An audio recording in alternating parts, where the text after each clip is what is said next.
식습관만 바꿔도 암세포가 살 수 없는 몸이 될 수 있다고 생각합니다. 통곡 자연식물식 뭐가 달라지는데 이렇게 강조하시는 걸까요? 내 뱃속에 이렇게 많은 대변이 있었나 변의 양에 일단 놀라게 되실 거고 100일이 되면 거의 모든 질병이 낫게 됩니다. 비타민으로 먹어도 되잖아요. 사실은 90%가 화학물질이죠. 그래서 화학물질로 섭취하기보다는 자연에서 천연에서 얻는 것을 추천합니다. 어떤 암은 걸리면 엄청 이루말할 수 없는 통증이 있다고 들었거든요. 어떻습니까? 예, 암은 초기에는 전혀 아프지 않습니다. 그래서 진단이 늦게 되는 거죠. 암이 진행되면 정상 조직을 압박하게 되니까 통증이 생깁니다. 특히 뼈 전이가 있으면 전이된 부분에 통증이 심하게 되는데 뼈는 감각신경이 많이 분포되어 있기 때문에 처음 암이 생긴 자리는 통증을 못 느끼고 모르고 있다가 이게 전이된 뼈 부위의 통증 때문에 정형외과 가기도 하고 신경외과 가기도 하고 거기서 처음 암을 원발암이라고 합니다.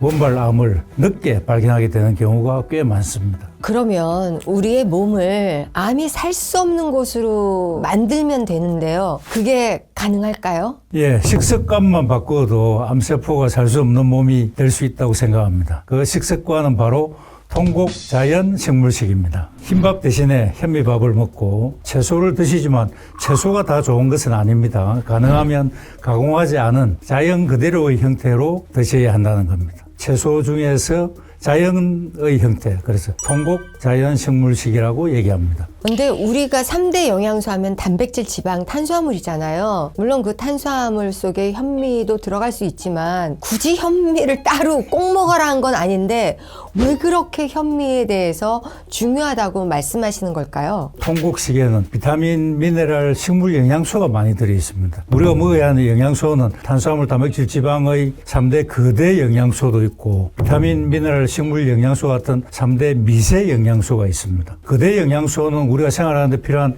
에너지를 얻게 되고 미세 영양소는 신진대사에 필요한 효소들을 얻게 해줍니다. 신진대사에 필요한 촉매 역할을 해주고 또 우리가 생활에서 생기는 여러 가지 활성산소를 중화시키는 그런 항산화 성분도 비타민, 미네랄, 식물 영양소에서 얻게 됩니다. 그런 거 비타민으로 먹어도 되잖아요. 대부분 비타민은 천년이라고 하지만 우리나라에서는 10%만 함유하면 천년이라고 라벨링을 할 수 있게 되어 있습니다. 그러니까 사실은 90%가 화학물질이죠. 그래서 화학물질로 섭취하기보다는 자연에서, 천연에서 얻는 것을 추천합니다. 그러면은 현미를 먹으면 나는 소화가 안 돼 라고 얘기하시는 분들도 있어요. 이분들은 좀 어떻게 드시면 좋겠다라고 조언을 해주실 수 있을까요? 통곡물에서 우리가 비타민, 미네랄, 식물 영양소를 얻는다고 했는데 그 외에 또 섬유질이 들어있습니다. 섬유질은 원래 소화가 안 됩니다. 동물들은 섬유질을 소화 분해시켜서 영양소를 얻게 되지만 사람은 섬유질을 분해할 능력이 전혀 없습니다. 그러니까 위나 소장에서 흡수되지 않고 그대로 대장까지 내려가고 장 속에서 수분을 흡수해서 부피가 팽창하기 때문에 속이 그득해지고 소화가 안 되는 느낌이 나는 게 당연한 거죠. 채소를 먹으면 섬유질 때문에 소화가 안 되니까 속이 불편하게 느끼게 되지만 수분을 흡수해서 부피가 커지면서 장 속 통과 시간이 빨라집니다. 그리고 수분을 흡수해서 부드러워집니다. 우리가 먹은 음식 속에 포함된 나쁜 성분들을 흡착해서 대변으로 배설시켜주는 고마운 작용을 해줍니다. 원래 소화가 안 되는 성분이기 때문에 속 편하게 먹을 방법은 없습니다. 하지만 본인의 장 상태에 맞춰서 조금씩 양을 증가시키면 적응될 수는 있습니다. 그리고 잘 씹어서 입속에서 죽 형태로 만들어서 삼키면 배가 덜 불편하게 됩니다. 그러면 이제 우리가 현미를 먹을 때는 어느 정도 씹어야 되나 했더니 그냥 거의 물처럼 씹어야 맞습니다. 되나요? 예. 그럼 위가 할 일이 너무 없잖아요. 통곡물이나 채소에는 섬유질이 많이 있기 때문에 비타민, 미네랄, 식물 영양소가 섬유질과 결합되어 있습니다. 그러니까 잘 씹어서 가루로 만들어야 그 영양소가 빠져나오지 흰밥 먹듯이 대충 씹어서 삼켜버리면 비타민, 미네랄, 식물 영양소를 전혀 얻을 수가 없습니다. 그럼 원장님은 평소에 현미를 어떻게 드십니까? 100% 현미로 먹습니다. 예. 그게 가장 맛있습니다. 현미밥에 맛을 들이면 찰현미가 섞이면 섞일수록 이제 싫어요. 식감이 나빠집니다. 예. 암을 예방하는 음식과 항암 치료 중에 먹는 음식이 달라야 한다라는 그런 말도 있던데요. 어떻습니까? 그렇습니다. 항암 치료 중에는 면역이 떨어지고 체중이 많이 감소합니다. 암 환자는 채식을 먹어야 한다고 알고 계신 분이 너무 많아서 독한 항암 치료 중에도 채식만 고집을 하시다가 체력을 이기지 못해서 항암에 실패하시는 분들도 꽤 많습니다. 그래서 항암 치료를 받지 않을 때는 채식을 하시면 좋겠지만 항암 치료를 받고 있는 시기에는 잘 드시는 것이 중요합니다. 그러면은 그 항암 치료를 할 때는 잘 먹어야 한다라고 말씀하셨는데 고기 같은 걸 먹어야겠네요? 그렇습니다. 예. 고기 생선 가리지 말고 뭐든 잘 먹으셔야 됩니다. 그리고 채소나 과일도 가능하면은 자연 그대로의 형태로 가공하지 않고 드시는 게 좋겠습니다. 우리가 들을 때는 고기도 흰살 쪽으로 먹어라. 붉은색은 대장암을 많이 유발한다. 이렇게 얘기하거든요. 그런데 최근 연구 결과를 따르면 흰살 고기인데도 오히려 대장암은 오히려 3배까지 발생률이 증가하더라는 최근 발표가 있습니다. 그래서 고기는 무조건 대장암에는 안 좋다 이렇게 아시면 되겠습니다. 그러면 대장암을 치료하시는 분들은 고기는 예외인가요? 아니요, 항암 중에는 고기를 드셔야 됩니다. 항암이 끝나면 이제 채식을 하시는 게 좋습니다. 잘 먹어야 한다니까 그냥 뭐 항암 치료 중에 얼마나 힘듭니까? 식욕도 떨어지고 구역질도 난다고 하니까 그냥 너 좋아하는 거 먹어 해서 햄버거 뭐 편의점에서 먹고 콜라도 먹고 어떻습니까? 이렇게 드시는 분들은. 그럼 못 드시는 것보다는 그렇게라도 드시는 게 좋습니다. 그렇지만 제가 암 환자 금지 식품 10가지를 강조드리고 있는데 기름에 튀긴 음식, 소금에 절인 식품, 육가공 제품, 과자류, 청량음료, 편리류, 편의점에서 파는 겁니다. 통조림 식품, 설탕에 절인 과일, 냉동 간식류, 아이스크림 같은 거, 숯불구이 등 10가지는 안 드시는 것을 추천합니다. 빵은 여러 종류가 있죠. 그중에서 통밀빵이나 현미빵은 그나마 괜찮지만 보통의 빵은 과자류와 마찬가지로 단당류에 속해서 좋지 않고 치킨을 백숙으로 드시면 좋겠지만 튀기거나 구우면 첫 번째 기름에 튀긴 음식과 마지막에 숯불구이류와 똑같아지죠. 그래서 안 되고 햄버거는 육가공 제품과 밀가루 빵을 합친 거니까 그 안에 들어가는 약간의 식물 외에는 전부 먹어서는 안 되는 식품들입니다. 차라리 먹을 수 있는 거를 말씀해 주세요. 먹을 수 있는 게 굉장히 많습니다. 저 살찌는 거 보세요. 저 10가지 안 먹습니다. 안 먹는데도 먹을 게 굉장히 많습니다. 그래서 확실히 원장님은 얼굴이 탄탄하세요. 이렇게 제가 올해 70이에요.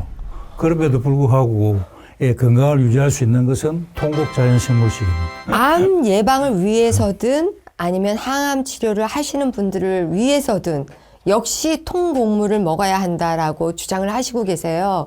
통곡물을 먹으면 뭐가 달라지는데 이렇게 강조하시는 걸까요? 통곡 자연식물식을 드시면 3일 만에 내 뱃속에 이렇게 많은 대변이 있었나 싶을 정도로 빈기를 가득 채우는 변의 양에 일단 놀라게 되실 거고 일주일이 지나면 컨디션이 좋아지고 만성 피로 등이 해결이 됩니다. 그리고 한 달이 되면 고혈압, 당뇨, 고지혈증이 개선됩니다. 당뇨약이나 혈압약을 줄이게 되고 피부도 좋아지고 체중도 빠지고 그리고 석 달 정도 지나서 100일이 되면 거의 모든 질병이 낫게 됩니다. 오, 신세계네요. 그렇습니다. 저는 그냥 유산균을 한 알 먹다 안 되니까 2알 먹고 3알 먹고 8알까지 먹고 있었는데 어머나 압력밥솥을 또 사야 되나. 밥솥 있죠. 저당 밥솥 있죠.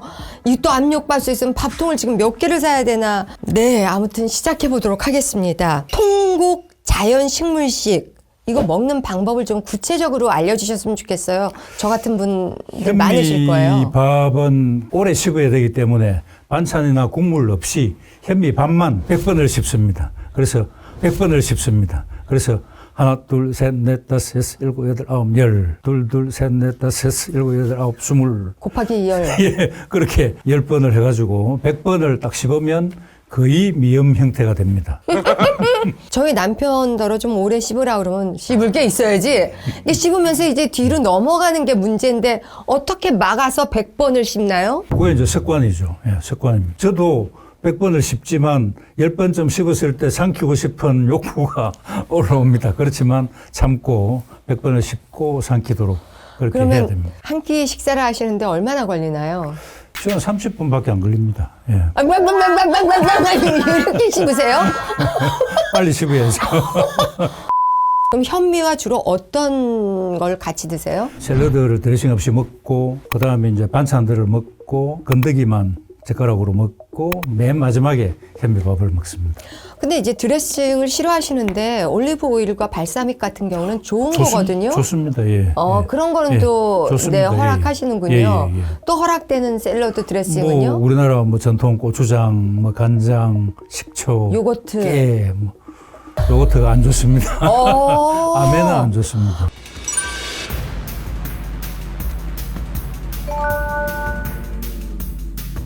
암을 예방하기 위해서 피해야 하는 음식은 어떤 걸까요? 특히 탄 음식, 우리나라 사람들이 숯불구이를 너무 좋아하시기 때문에 요거는 1군 발암물질이 만들어지죠. 미국 사람들이 바베큐 더 많이 합니다. 우리나라 젊은 사람들이 미국 사람들 평균보다도 고기를 훨씬 많이 먹습니다. 예, 그게 문제예요. 그리고 그 다음에는 햄, 베이컨, 소세지 같은 가공육류, 이것도 아질산나트륨 때문에 1군 발암물질입니다. 그 다음 세 번째는 도넛입니다. 도넛은 튀김이고 설탕까지 첨가되죠. 도넛은 미국에서 5대 발암식품 중에 하나로 도넛을 꼽았을 정도로 굉장히 안 좋습니다. 마지막 네 번째로 제가 소금을 꼽고 싶습니다. 한국인은 너무 많은 염분을 섭취하고 있습니다. 소금은 대표적인 발암식품이고 특히 위암은 직접적인 원인이고 다른 암들도 염분을 많이 섭취하게 되면 신진대사가 방해되고 세포가 노쇠되고 돌연변이를 일으키고 이래서 다른 암들도 간접적인 원인이 됩니다. 우리나라 음식은 다 소금이 들어가 있어요. 반찬 자체가 소금 들어간 거를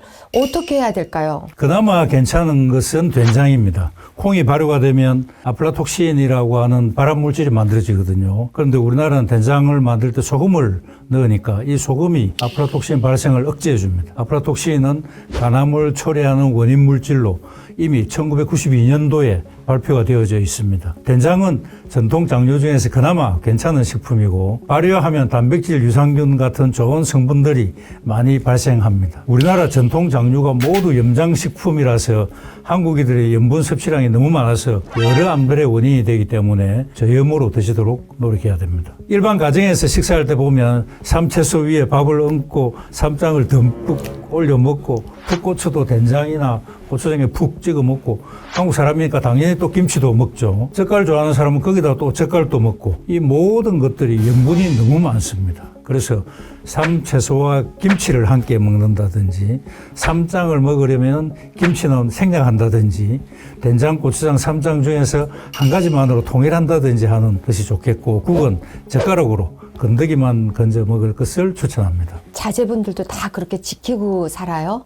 되게 저보다 더 지킵니다. 그럼 습관이 되게 중요한 거군요. 습관입니다. 예. 저도 과거에는 고기 굉장히 좋아했고, 저 부산 사람이니까 생선회도 굉장히 좋아했고, 그렇습니다만 지금은 일절 먹지 않습니다. 부산 출신이니까 더 잘 아시겠네요. 지금 말씀하신 거 소금 들어간 거랑 구워 먹는 거 안 좋다. 이 두 개를 합쳐놓은 게 고등어, 감고등어 감고등어죠. 아니겠습니까? 예, 예. 그런데 우리가 또 등푸른 생선을 먹어야 되고 오메가 섭취를 위해서 고등어를 안 먹을 수가 없는데 이거 어떻게 하면 좋을까요? 고기가 타면 벤조피렌, 헤테로사이클릭 아민 같은 1군 발암 물질들이 생깁니다. 거기다가 또 염분까지 있으니까 발암 특성이 굉장히 높다라고 볼 수 있습니다.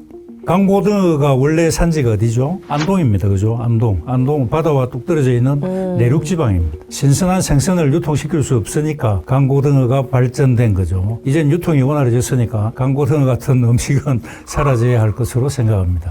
그러면 집에서 고등어를 구울 때는 소금을 놓지는 말고 구운 다음에 간장을 찍어 먹는 게 낫겠군요. 그게 훨씬 낫습니다. 그러면 고기는 어떻게 드시는 거예요? 원장님께서는 일본 사람들처럼 쪄 드시나요? 아니요, 저도 이제 그 모임이 많으니까 모임 가면 어쩔 수 없이 바베큐를 먹죠. 예, 먹지만 먹기 전에 이제 채소를 많이 먹고 항상 삶에 싸서 먹고 그렇게 해서 채소는 방어작용을 해줍니다. 나쁜 음식이 들어오는 걸 방어해줍니다. 그래서 방어 기전과 함께 그렇게 먹습니다. 댁에서는 어떻게 드세요? 그 단백질을? 단백질 오늘 주제는 아닙니다만 단백질에 대해서 또 1시간 정도 이야기할 수 있는데 우리나라 사람들은 지금 단백질에 너무 세뇌당해가 있습니다.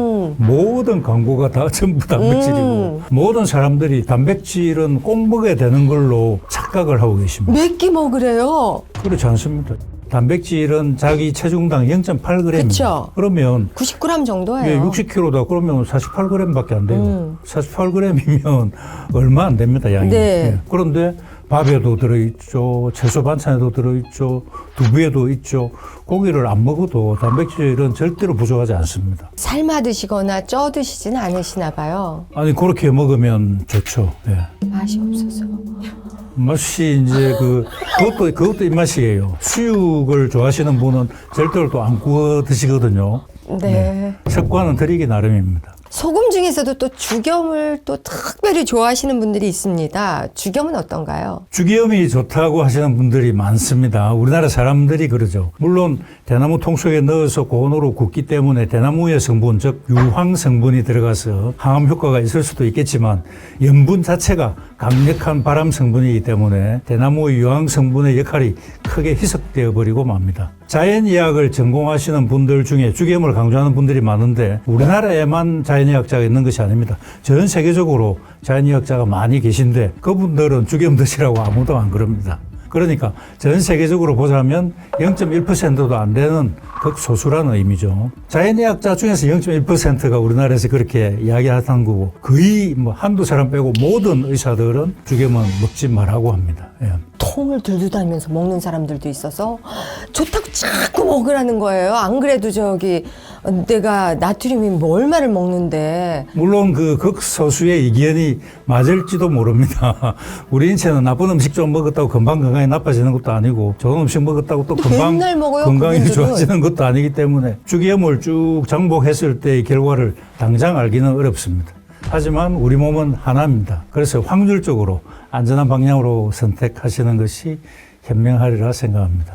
암 치료 10년 만에 깨달은 의외의 암 유발하는 음식이 있다고 하셨거든요. 예, 그게 우유입니다. 우유는 대표적인 건강식품으로 많은 분들이 즐겨 드시고 있죠. 그리고 또 아이들이 건강을 위해서도 많이 마십니다. 그런데 우유가 암을 초래한다는 논문이 너무 많이 나오고 있습니다. 우유 속의 단백질이 암을 초래한다는 게 1992년도에 미국 코넬 대학교의 콜린 캠벨 교수라고 전 세계적으로 가장 유명하신 영양학자신데 그분이 발표한 논문이 최초의 논문이고 그 이후에도 석유화학공업이 계속 발전하면서 화학물질들이 많이 생산되어서 우유를 만들 때 젖소의 사료나 또 환경 개선을 위해서 여러 가지 항생제, 살충제, 소독제 이런 걸 많이 쓰게 되죠. 이 모든 것들이 화학물질들이 우유 속에 들어가기 때문에 건강에 좋지 않습니다. 그리고 우유의 섭취량과 암 발생률이 그대로 정비례하는 결과를 보이는 임상 논문도 많이 발표되어져 있습니다. 우리가 지중해 식단 하면은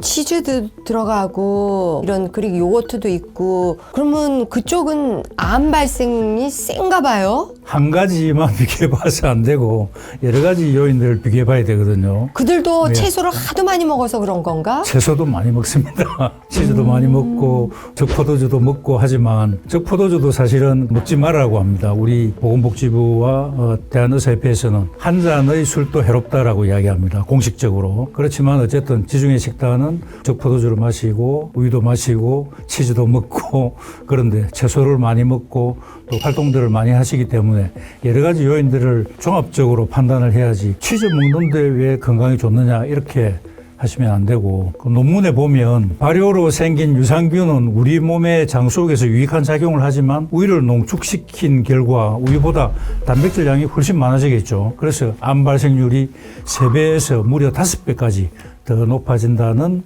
연구 결과가 있습니다.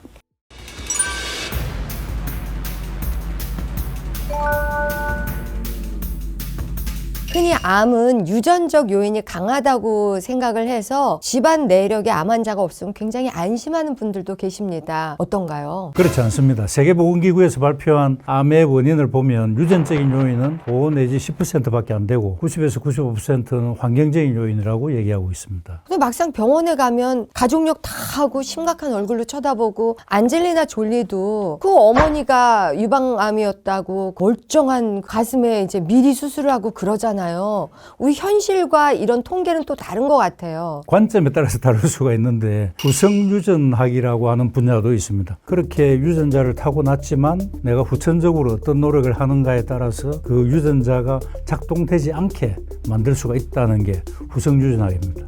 그리고 안젤리나 졸리가 브라카 유전자가 있지만 유방 자르고 난소도 드러내고 했지만 그렇게 하지 않고 채식을 하고 적절한 운동을 하고 이랬다면 유방암 발생률은 거의 비슷하다고 발표되어 되어져 있습니다. 유전적 요인이 5에서 10%밖에 안 되고 환경적인 요인이 중요하다 하셨는데 그럼 환경적인 요인은 어떤 걸 들 수 있을까요? 그 WHO에서 이야기하기로는 1위는 잘못된 먹거리가 30에서 35%고 2위는 흡연입니다.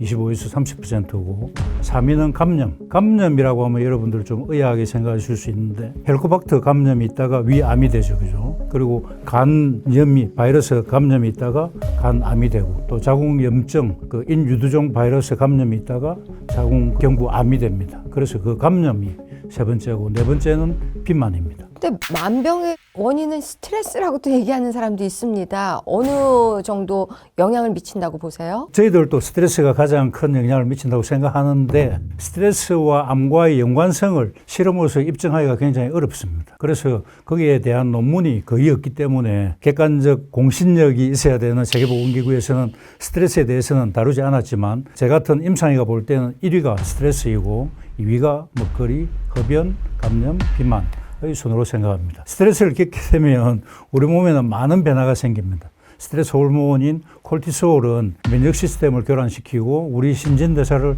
헝클어 놓고 활성산소를 많이 만들어서 암을 초래하게 됩니다. 이런 이야기를 합니다. 담배를 피지 말아야지 이러면서 스트레스를 받고 있는 것과 반대쯤이야 어때? 세상이 이렇게 행복한 걸 어떤 것이 낫냐?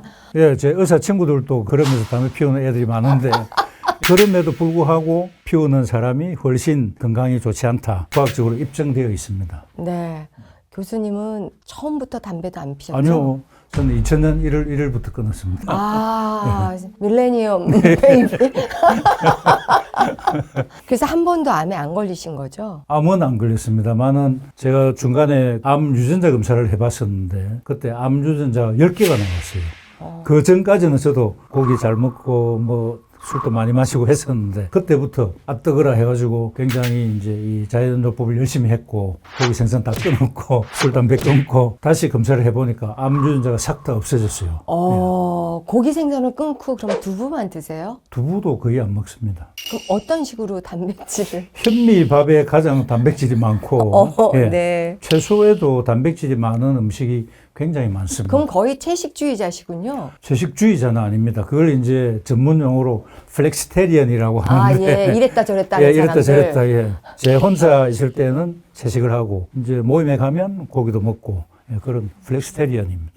네. 내가 암에 걸렸는지 아닌지를 알려면 전조 증상을 알아야 되잖아요. 물론 종합검진도 있겠지만요. 전조 증상 같은 게 좀 나올까요? 부위마다 다 다르죠. 장기마다. 갑상선에 뭐 아프진 않은데 뭐가 만져진다. 목젖이 여기 남자들은 잘 보이는데 여자들은 잘 만져지지 않습니다. 여기 예. 이 여자가 아주 잘 만져집니다.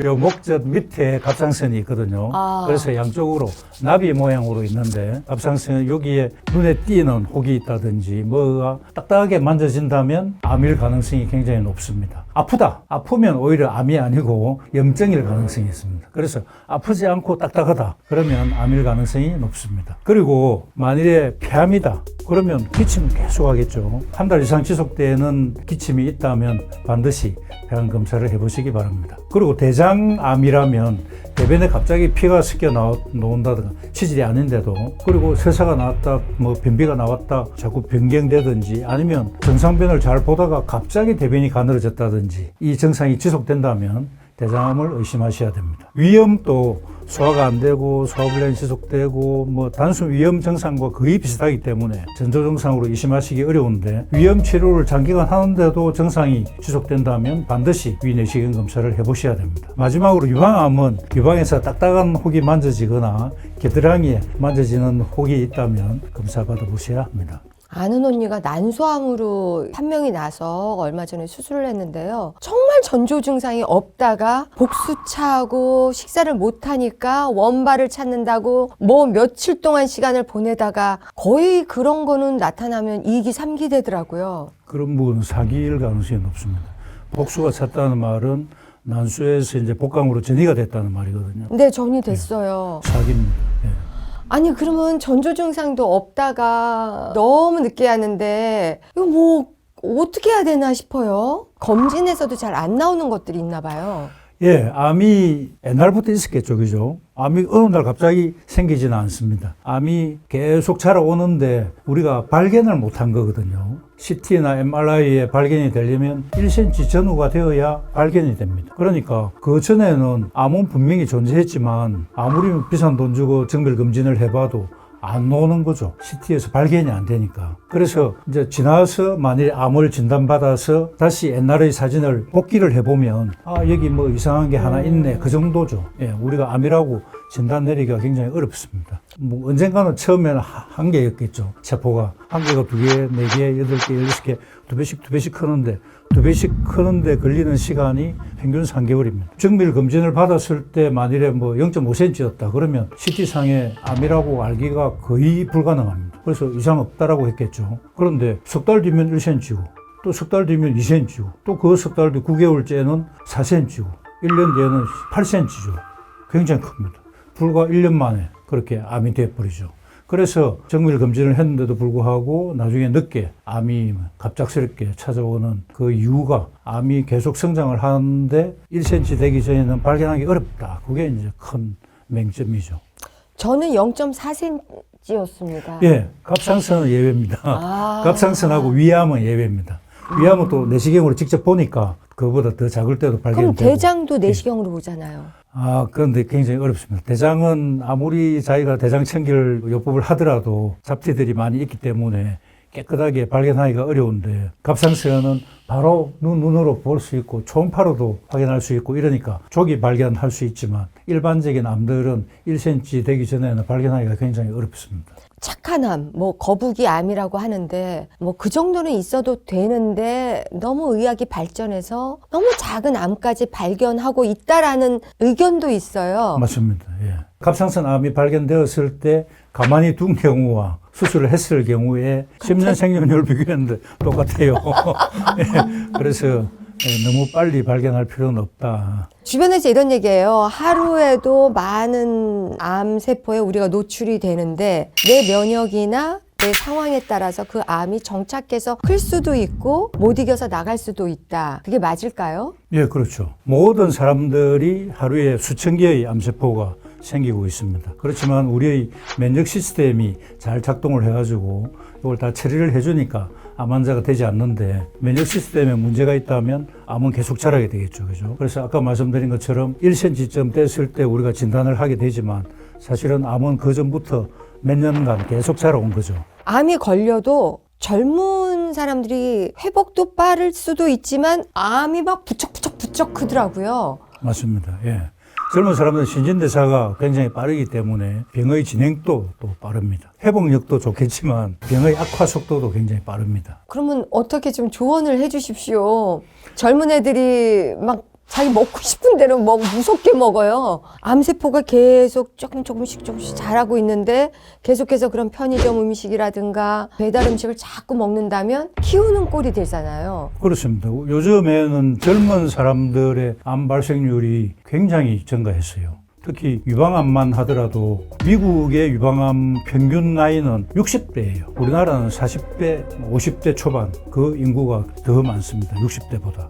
그래서 이렇게 입맛 땡기는 대로 드시거나 내가 자고 싶을 때 막 자고 이런 생활은 정신을 차려야 되겠네요. 그렇습니다. 국민 계몽 운동을 좀 해야 되는데 굉장히 어렵죠. 미국 같은 나라도 건강에 굉장히 신경을 많이 쓰고 하는데도 불구하고 미국도 대표적인 축산국가, 낙농국가잖아요. 그래서 정부에서 그런 계몽 활동을 못합니다. 미국에서 발표한 단백질 섭취 통계량을 딱 보시면 체중당 1에서 2.5g 이렇게 돼 있습니다. 2.5g 같으면 굉장히 많습니다. 그런데 1부터예요. 1부터 2.5까지예요. 그러면 보는 사람에 따라서 2.5g 먹어야 되구나. 고기 많이 먹어야 되겠네 생각하는 사람도 있지만 저희 같은 사람은 1g. 미국도 1이구나. 미국도 1. 예. 적게 먹으라 하구나. 그 통계를 잘 읽으셔야 돼요. 네. 예. 그 사람들도 양심은 있기 때문에 범위를 넓게 해놨어요. 산업 때문에 0.8로 먹으라 이렇게 이야기하기는 어렵지만 양심이 있으니까 1에서 2.5 이렇게 넓은 범위로 딱 발표를 해놨죠. 왜냐면 2.5는 막 이렇게 막 근육 키우는 사람들은 또 네, 2.5 근육 키우는 먹어야겠죠. 사람 많이 먹으라고 하지만 많이 먹는다고 무조건 그게 근육이 되는 것이 아니고 오히려 단백질이 분해 배출되는 데 있어서 간과 콩팥이 굉장히 힘들죠. 혹사를 당하게 됩니다.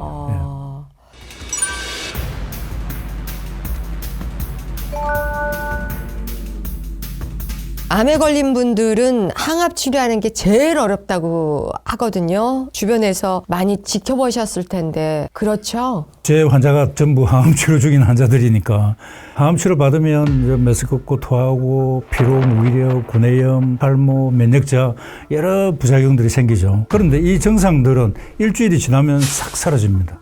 그래서 환자분들은 야 이제 살 것 같아 그러지만 사실은 이때부터 면역이 떨어지기 시작합니다. 예, 1주에서 2주 사이에 면역이 떨어지고 백혈구 중에서 호중구라는 게 떨어지죠. 호중구는 암과 싸우는 것이 아니고 공기 중 뭐 우리 음식에서 들어오는 잡균과 세균과 싸우는 역할이 호중구가 합니다. 우리 암과 싸우는 거는 백혈구고 그래서 백혈구는 높은데도 불구하고 호중구가 떨어집니다. 항암 치료를 받으면 그래서 감염에 취약해지죠. 그럼 멸균실에 들어가면 될까요? 예, 호중구 숫자가 100 미만으로 떨어지면 멸균실에 들어갑니다. 무균실에. 그리고 1000 미만이면은 항암을 조금 딜레이 시키고 500 미만이면 억지로 골수를 지어 짜가지고 호중구를 많이 만들어내는 그런 주사제를 마치고 그렇게 합니다. 같은 항암 치료들을 해도 나는 괜찮았어 하시는 분이 있어요. 쉽게 아주 넘어가는 분이 있냐면 그런 분이 있죠. 임신 무슨 입덧처럼 어떤 분은 막 2번 다시 생각하기 싫다고 그러거든요. 이런 거는 체질일까요? 평소에 그 본인의 건강 상태일까요? 저는 체질로 보입니다. 체질로 보이고 약물에 대한 감수성 차인데 유독 힘들어 하시는 분들을 위해서 현대의학은 굉장히 발전되어 가지고 좋은 약들이 많이 개발되어 있습니다. 그리고 그런 걸 자기 불편한 걸 그 담당 교수님께 말씀을 드리면 다 조치를 해 주십니다. 그런데 뭐 우리나라 사람들은 이 침묵이 뭐 미덕이다 해가 발표를 잘 안 하니까 계속 그렇게 고생을 하시는 거예요. 고생한 사실을 교수님께 이야기하시면 해드리면 조치를 바로 해드립니다. 지금까지 무수히 많은 암 환자를 보셨을 텐데요. 정말 어려운 암을 다 극복하고 새로운 삶을 살고 계시는 그런 기억나시는 분들 좀 있으실 것 같은데요. 굉장히 많은데 그분들이 대부분 보면 현대약 확실히 치료받으시고 또 통합의학을 병행치료 하신 분이 많습니다. 그리고 채식 위주의 식단을 하시고 성격이 밝고 긍정적이고 적극적이라는 것 이런 생활 태도가 암을 이겨내고 재발을 막는 데 큰 기여를 했다고 생각합니다. 스티브 잡스에 대해서 어떻게 생각하세요? 그 사람이 사업을 직관적으로 잘했지만 본인이 현대의학을 거부했잖아요. 그래서 살 수 있는 사람이 죽은 것이다 라고 이야기하는 걸 들었는데 그래도 오래 살았죠. 스티브 잡스가 췌장암인데도 진단받고 5년 만에 사망했거든요. 췌장암 치고는 오래 살았죠. 현대의학을 했으면 좀 더 그거는 알 수가 없습니다. 소식과 암도 관련이 있을까요? 소식이 좋다, 아니다. 소식을 자주 먹는 것보다는 그냥 제때제때 제대로 양을 먹는 게 낫다. 저희들은 정말 헷갈립니다. 소식이 건강에 좋다는 것은 이미 유영팔 교수님이라고 양리학 박사시인데 이분이 최초로 소식 이론을 발표해가지고 그 이론 때문에 노벨상 후보에 노미네이트 되었을 정도로 전 세계적으로 센세이셔널한 발표였고 그 뒤에 뭐 수만 과학자들이 이 소식 이론을 다 발표해서 이제는 정설로 받아들입니다. 소식이라고 하면 배고프게 먹는다라고 생각하시는데 배고프게 먹는 것이 아니고 칼로리를 줄이는 겁니다. 열량을 줄이는 거죠. 그래서 늘 먹던 칼로리의 40%를 줄인다면 건강과 장수가 따라옵니다. 암 치료에도 도움이 됩니다. 근데 이 칼로리 계산하는 게 어려워요. 내가 지금 얼마나 먹고 있는지를 모르니까 차라리 양을 줄이라면 쉽게 할 수 있는데 40% 칼로리를 줄이려면 어떤 방법이 있을까요? 가장 쉬운 방법이 세 끼 중에 한 끼를 줄이면 됩니다. 그러면 33%가 줄게 되죠. 그리고 간식을 조금만 더 줄이면 40%가 됩니다. 나이 들면 몇 끼가 중요하다고 하거든요. 정신도 없다 그러고 기운이 딸린다 그러는데 어르신들이 세 끼 중에 2끼만 먹어도 괜찮을까요? 그거는 이제 습관 들이기 나름인데 처음에 세 끼를 드시던 분이 한 끼를 줄이면 굉장히 힘들죠. 그런데 그 힘든 기간이 고작 일주일 정도입니다. 그래서 한 끼를 줄이는 일일 이식의 습관을 들이면 전혀 문제가 되지 않습니다. 40% 칼로리를 줄일 수 있는 쉬운 방법이 좀 있을까요? 한 끼 빼고 간식 좀 줄이고 그렇게 하는 걸 보통 우리가 간헐적 단식이라고 하죠. 한 끼를 뺀 거를 보통 아침이나 저녁을 뺍니다. 점심을 빼는 것이 아니고 아침을 빼면 오늘 저녁을 먹고 내일 점심까지 공복이죠. 그러니까 16시간 내지 18시간 정도 공복이 지속됩니다. 그래서 소식도 되고 간헐적 단식도 낼 수 있는데 이 간헐적 단식을 하면 체중 조절에도 좋고 건강에도 좋고 그런 게 다 입증되어 있습니다. 간헐적 단식, 공복 시간 16시간, 14시간 사이에 주스도 안 되는 거고 과자 주스는 한 쪽도 안 돼요? 예, 그건 안 됩니다. 물이나 차는 괜찮습니다. 과자 한 쪽도 안 돼요? 안 되죠. 그렇게 두 끼만 먹으면 양도 줄어졌기 때문에 배변이 제대로 나올까? 예, 그걸 염려들을 많이 하시는데 통곡 자연식물식 두 끼를 드시면 예. 현미 홍보대사 같으세요. 맞아요. 예, 현미한테 얼마를 받으셨는데? 저는 모든 환자분들께 현미를 강조합니다. 예. 그러면 통변에는 전혀 문제가 없습니다. 100이면 100이 현미에는 배변에 문제가 없나요? 그렇습니다. 예, 확신합니다. 소식할 때 주의점도 좀 알려주세요. 지나친 칼로리 제한은 면역력이 오히려 또 떨어질 수 있겠죠. 그래서 감염 위험이 증가되고 오히려 암 억제 기능이 약화됩니다. 특히 노년층이나 암 환자, 기저질환이 있는 사람들은 소식이 위험할 수도 있습니다. 세끼 중 점심 식사를 굶는 것은 공복 시간이 짧기 때문에 효과가 낮습니다. 그리고 간헐적 단식의 최대 약점이 요요 현상으로 살이 찔 수 있다는 것인데 그래서 우리 몸이 섭취량이 줄었다는 것을 인식하지 못하도록 하루 3끼 정상적인 식사를 하다가 한 번씩 간헐적 단식을 하든지 아니면 뭐 극단적으로 간헐적 단식을 많이 하고 싶다 그러면 격일제로 간헐적 단식과 정상 식사를 교대로라도 하는 것이 좋겠습니다. 태생적으로 위가 커서 소식이 어려운 사람들이 있습니다. 저도 그 축에 속하는데 그런 분들은 채식을 하면 됩니다. 같은 양이라도 채소는 열량이 낮기 때문에 많은 양을 먹지만 열량은 오히려 낮기 마련입니다. 소식을 하거나 이렇게 간헐적 단식하면 내 영양소를 잘 챙겼는지 모르니까 이제 비타민제라든가 그 외에 이런 보조식품들을 먹습니다. 그런 것들이 도움이 될까요? 아니면 너무나 많은 현대인들이 지금 그런 종류의 알약을 섭취하는 그것도 약이다라고 주장하시는 분들이 있어요. 그 먹지 말라고 하시는 뭐 대표적인 그 선생님 또 계시죠. TV에 자주 나오시는 그런 분들은 정상적인 식사를 함에도 불구하고 영양제를 먹지 말라는 것이지 이제 바쁜 직장인들은 제대로 챙겨 드시기 힘드니까 그럴 때는 건강보조식품을 챙겨 먹는 것이 좋다고 생각합니다. 저는.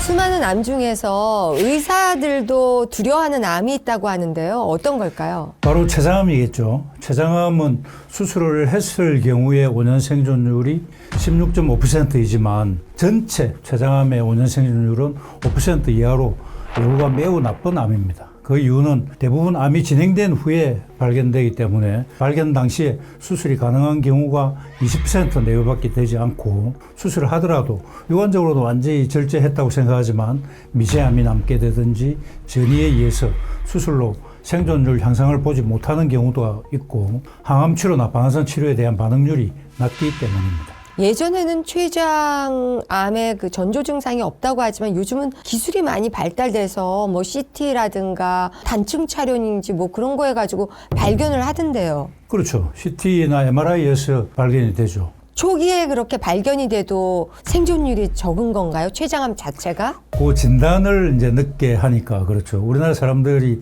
50세 이상은 국가에서 다 암 검진을 2년마다 하도록 그렇게 안내를 하는데도 불구하고 안 하시는 분이 수두룩하거든요. 네. 그리고 췌장암은 불행히도 국가암검진 항목에 포함되어 있지 않습니다. 그러니까 만일에 췌장암 가족력이 있다든지 평소에 뭐 고기를 많이 드시고 술을 많이 드시고 그런 분들은 한번 복부 CT를 해보셔야 되거든요. 그런데 진단은 굉장히 쉬운데 간단한데 안 하시죠, 사람들이. 아유, 술 몇 번 드실 돈으로 꼭 하셔야 될 것 같습니다. 그렇죠.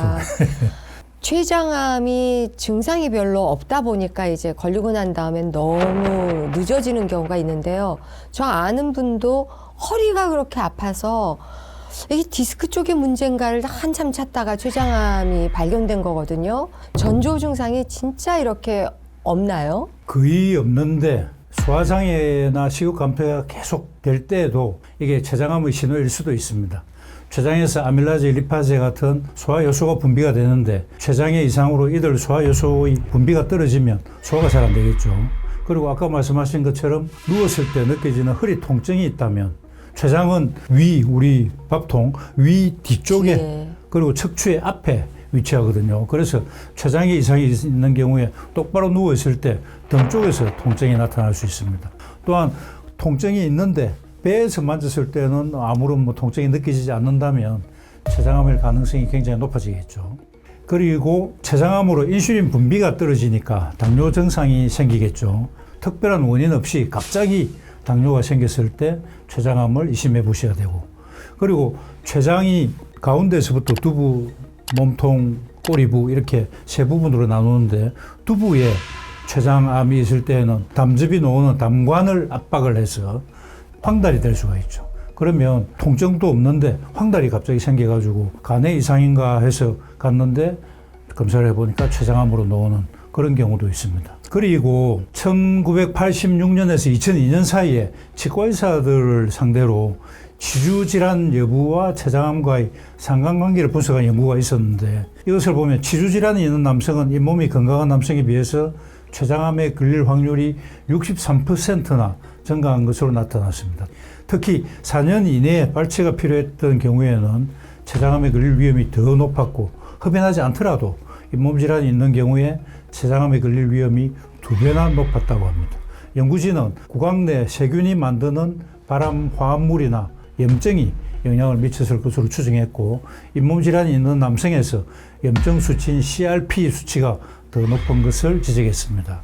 췌장에 황달도 오고 허리도 좀 아프고 이런 경우가 있을 때 복부 CT를 하면 된다고 했는데 그 방법이 제일 좋을까요? 가장 간단히 볼 수 있는 방법은 초음파입니다.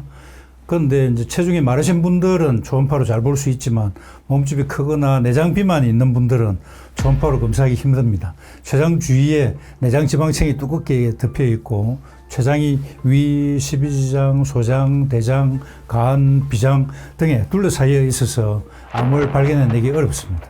그래서 비만인 분들은 정확한 진단을 위해서 복부 CT 촬영을 권고드립니다. 복부 CT 검사 시에 조영제 넣는 것 때문에 많이들 꺼리시는데, 뚜렷한 증상이 있다면 조영정강 복부 CT는 한 번쯤 찍어보는 것도 나쁘지 않으리라고 생각합니다. 특히 50대 이상이시고 췌장암 가족력이 있고 술, 담배를 즐겨 하신다면 한 번은 찍어보시길 강력히 권장합니다. 이렇게 병원에서 이런 검사를 맡을 때 어떻게 오셨어요? 아, 췌장암인가 해서 제가 걱정이 돼서 와서 찍었습니다. 그럼 돈이 엄청 비싼 거고요. 누우면 여기가 아프고 여기 소화가 좀 안 되는 것 같고 그럼 또 가격이 싸진다고 하는데 이 말이 사실일까요? 무슨 의미인지 모르겠어요. 네. 복부 CT는 많이 비싸요? 이제 보험이 되느냐 안 되느냐에 따라서 차이가 네. 크겠죠. 그래서 보험을 시켜줄 수 있느냐 아니냐 그 말씀을 하신 것 같습니다. 네. 안 되면 한 얼마짜리인데 우리나라의 국가 검진에도 빠져 있고 그걸 미루다가 췌장암으로 가는 그런 경우가 있다 보니까 얼마 정도나 되는데 겁들을 먹고 안 가시는 건지. 이제 우리나라는 그 병원이 여러 단계가 있죠. 의원 병원, 종합병원, 상급 종합병원이 있는데 상급 종합병원의 장비들은 굉장히 비싸고 그래서 수가가 굉장히 비싸고 의원급의 장비는 또 가격도 싸고 또 수가도 싸고 그렇죠. 그럼 무슨 과를 가서 췌장 검사를 하면 될까요? 내과죠. 일단은 내과, 내과. 소화기 내과죠. 예. 네. 췌장암은 또 췌장의 어디 부위에 생기느냐에 따라서 영향이 크다고 하는데요. 그게 무슨 말이에요? 이 췌장은 세 부분으로 나눕니다. 한가운데 쪽에 이제 두부, 췌장의 두부, 머리, 그리고 몸통, 체부, 꼬리, 이제 미부가 있는데 이 두부에 생기면 간, 담도, 담낭 등과 가깝기 때문에 담적 흐름을 방해해서 황달이 생기겠죠. 그래서 족이 진단될 수도 있습니다. 그렇지만 주변에 장기가 많기 때문에 예후는 그다지 좋지는 않습니다. 빨리 발견해도. 반면에 체부나 미부에 생긴 암은 증상이 늦게까지 거의 없거나 애매해서 병이 꽤 진행된 후에 발견되는 경우도 많지만 아주 늦게 발견되지만 않는다면 수술로 잘라내기가 용이해서 두부 쪽보다는 경과가 더 좋을 가능성이 많습니다. 췌장암이라는 것은 췌장이 많이 혹사되면은 생기는 건가요? 그럴 가능성이 높습니다. 예. 그러면 이제 회식을 막 해요. 평소에 많이 안 먹던 것이 그날은 공짜니까 이제 고기로 배를 채우게 된단 말이에요. 이럴 때 그냥 소화제를 미리 사 먹어서 췌장의 부담을 덜어주는 게 좋을까요? 아니면 그냥 냅둬도 상관이 없을까요? 소화를 도와주는 것은 좋지만 탄 고기 자체가 발암 물질이기 때문에 적게 드시는 게 좋겠죠. 아, 네. 그럼 삶은 고기는 괜찮은 거죠? 삶은 고기는 덜 하죠. 예. 그런데 고기 자체가, 적색 고기 자체가 2군 A 발암 물질입니다. 2군 A. 1군은 이제 흡연과 같은 등급인데 탄 고기, 육 가공품, 햄, 소시지, 베이컨, 그 1군 발암 물질이고 적색 고기, 소, 돼지, 양 같은 고기는 2군 A 발암 물질입니다. 그러면 부대찌개 같은 건 전혀 안 드시죠, 원장님은? 즐기지는 않습니다. 네. 췌장암에 걸리지 않기 위해서 어떤 노력을 해야 할까요? 역시나 식습관 관리가 중요합니다. 반드시 끊어야 하시는 음식들을 알려드리겠습니다. 첫 번째는 기름에 튀긴 탄수화물입니다. 무엇이 떠오르시나요? 감자튀김이죠. 아. 감자튀김, 도넛, 스낵, 당이 많고 기름에 튀긴 음식들은 근데 우리나라 전 같은 건 기름에 튀기진 전도 않지만 지글지글 하거든요. 그것 똑같습니다. 예, 그것도 안 좋죠. 아, 장마철에 부침개를 못 먹는다니요? 드셔도 됩니다. 한 달에 한 번만 드시면 됩니다. 네. 그 기름에 튀긴 음식들은 췌장에 계속적으로 부담을 주고 염증을 일으키게 됩니다. 그 염증이 결국 암으로 진행하게 되겠죠. 두 번째는 포화지방이 많은 소, 돼지, 양 같은 붉은 고기입니다. 특히 우리나라 사람들은 근육 속에 기름이 자글자글하게 끼어있는 고기를 마블링이 좋다고 하면서 특등육으로 치죠. 포화지방이 많기 때문에 소화하기 힘들어서 췌장에 계속적으로 무리를 줍니다. 세 번째는 술입니다. 알코올은 췌장의 염증을 만들고 췌장의 분비 기능에 이상을 주면서 효소가 췌장 주위 조직을 스스로 파괴하게 하는 원인을 제공해 줍니다. 또한 알코올 섭취로 인해서 체내 온도가 상승하면 내부 염증이 쉽게 확산되기도 합니다. 마지막으로 과당인데, 과당은 여러분 잘 아시는 최종 당화 산물, Advanced Glycation End Product, 첫 글자를 따서 AGE라고 합니다. AGE를 만들어서 성인병도 유발하고 혈관이나 장기에 붙어서 염증을 초래합니다. 또 과당은 활성산소를 만들어서 여러 장기에 손상을 주는데 만성 췌장염을 일으키고 방치되면 췌장암으로 진행하게 됩니다. 지금 과당은 만든 건가요? 아니면 과일에서 나오는 당이라 과일도 포함되는 건가요? 똑같습니다. 예. 과일은 우리가 다 좋게 생각하시지만 과일의 과당은 우리 건강에 안 좋습니다. 그래서 과일도 단 과일을 많이 드시는 것은 비추입니다. 세상에 우리는 브릭스 몇 개 넘어가야 이게 상품이구나 그렇죠. 이래가지고 또 샀었는데 맛없는 과일만 좀 찾아 맛없는 먹어야 과일이 되나요? 건강에 더 좋습니다. 그게 또 싸기도 쌉니다. 쌉니다. 예. 그렇군요. 지금 여기 뭐 녹화하면서 술입니다. 그러면 어쩌라고. 표정이 어쩌라고. 듣고 참 절망하시는 분들도 있는데요. 한꺼번에 끊을 수는 없겠지만 조금씩 좀 줄인다든가 어떤 기술적인 노하우가 있으시겠죠, 원장님? 예, 한 달에 한 번. 예. 한 달에 한 번 10가지를 돌아가면서 먹는 겁니까? 한 달에 한 번 이제 탈선하는 거죠. 예. 그걸 하루에 한꺼번에 아니면 열흘에 한 번씩 여기 오늘은 도넛을 먹고 오늘은 술을 먹고 이렇게 해야 되는 겁니까? 다 할 수는 없으니까. 예, 어떤 다 할 날 수 있어요. 예, 도넛을 먹었다. 그럼 한 달 동안 안 먹도록 노력을 해야죠. 죽어가는 췌장을 살리는 음식이 있다면요? 식이섬유가 풍부하고 식물 영양소가 풍부한 녹황색 채소를 충분히 섭취하면 췌장에 좋습니다. 브로콜리, 케일, 시금치 같은 게 좋겠고 과도한 폭식과 절식하는 습관은 인슐린 민감성에 영향을 줄 수 있기 때문에 매끼 적절한 식사와 소식하는 습관을 들이는 것이 좋겠습니다. 식사할 때는 꼭꼭 잘 씹어서 삼키는 습관이 필요하겠습니다.